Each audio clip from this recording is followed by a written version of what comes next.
Assalamualaikum warahmatullahi wabarakatuh. Perkenalkan, nama saya Fatur Rahman Pangestu Suardi, peserta Latsar CPNS Angkatan 11 tahun 2021.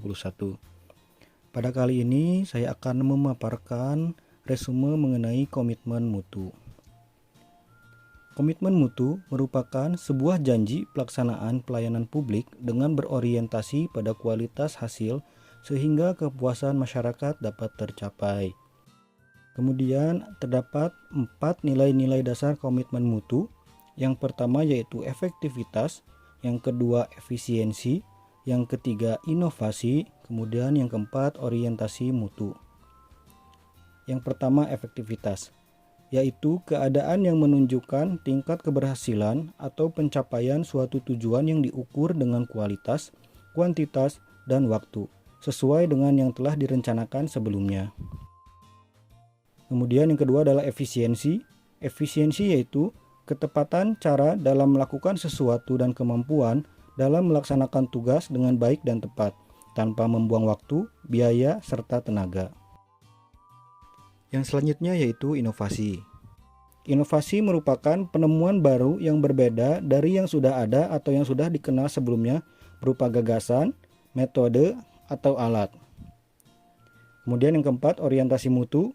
Orientasi mutu yaitu suatu sikap atau pandangan dalam menentukan kualitas dari sebuah pelayanan dengan tujuan akhir mendapatkan kepuasan masyarakat terhadap pelayanan yang kita berikan. Selain nilai-nilai dasar komitmen mutu, terdapat juga karakteristik dari nilai dasar orientasi mutu.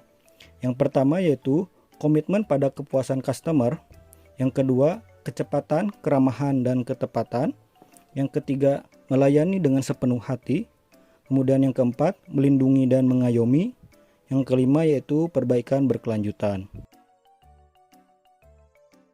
Dalam melakukan manajemen mutu, setiap institusi pemerintah harus memiliki target capaian kinerja bermutu. Seperti contoh yang ada pada gambar fishbone tersebut, merujuk konsep trilogi mutu dari Joseph Juran, pada baris atas gambar fishbone merupakan tugas pimpinan untuk menyusun rencana mutu, mengawasi capaian, dan menetapkan program perbaikan mutu secara berkelanjutan.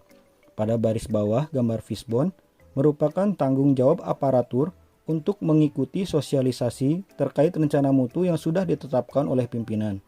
Rencana mutu yang dipaparkan ketika proses sosialisasi akan menjadi rujukan utama bagi aparatur dalam melaksanakan tugas, fungsi, dan perannya masing-masing. Yang selanjutnya ada metode PDCA. Metode ini diperkenalkan oleh Edward Deming. Metode ini digunakan untuk membantu organisasi dalam melakukan perbaikan secara terus-menerus. Metode ini terdiri dari 4 langkah, yaitu yang pertama plan atau perencanaan. Pada tahap ini dilakukan identifikasi berbagai permasalahan yang dihadapi, penyebabnya, dan solusinya. Kemudian setelah itu adalah do atau melaksanakan. Dalam tahap ini, rencana aksi yang sudah disusun harus dijalankan secara konsisten oleh semua orang. Yang selanjutnya yaitulah cek atau pemeriksaan. Tahap ini dilakukan pemeriksaan apakah rencana aksi yang sudah dilakukan telah berjalan dengan semestinya. Selanjutnya yang terakhir yaitu adalah act, yaitu melakukan tindakan atau keputusan yang perlu diambil sebagai tindak lanjut dari tahap cek. Dalam membangun komitmen mutu dalam penyelenggaraan pemerintah, terdapat 5 langkah dalam membangun komitmen mutu tersebut. Yang pertama yaitu mengobservasi, mengidentifikasi, dan mendeskripsikan fenomena empirik secara faktual terkait mutu kinerja aparatur dalam memberikan layanan kepada masyarakat. Kemudian yang kedua yaitu memberikan penilaian objektif terkait tingkat tanggung jawab aparatur dalam memberikan layanan publik. Kemudian yang ketiga, mendeskripsikan tindakan kreatif yang dapat diwujudkan oleh aparatur dalam memberikan layanan kepada publik sesuai dengan tugas dan perannya masing-masing. Yang keempat, menganalisis kendala terkait belum terwujudnya kreativitas kerja aparatur dalam mewujudkan inovasi layanan yang berkomitmen terhadap mutu. Kemudian yang kelima yaitu menganalisis faktor-faktor pendorong untuk meningkatkan kinerja aparatur yang kreatif, inovatif, dan komitmen terhadap mutu. Kesimpulan dari resume komitmen mutu ini yaitu yang pertama, Aktualisasi nilai dasar komitmen mutu dalam pelaksanaan tugas aparatur akan mendorong terciptanya iklim atau budaya kerja unggul yang dapat menumbuhkan keberanian untuk menampilkan kreativitas dan inovasi. Dengan demikian, pergeseran orientasi kerja diarahkan untuk memotivasi aparatur mengubah mindset menuju layanan bermutu. Kemudian yang kedua yaitu orientasi kerja bukan pada kewajiban menjalankan rutinitas kegiatan, melainkan pada semangat pengabdian untuk memberikan layanan publik yang terbaik dan siap menghadapi berbagai kendala. Yang ketiga, orientasi aparatur bukan dilayani, melainkan melayani. Kemudian yang keempat, fokus kinerja aparatur adalah untuk melayani publik.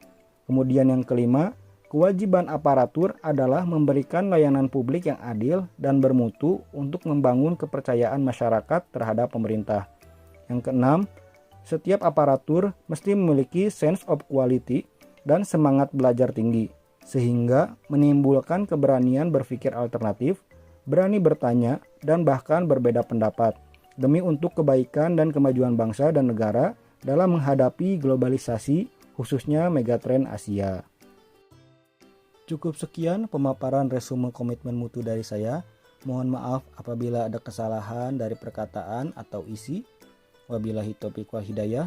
Wassalamualaikum warahmatullahi wabarakatuh.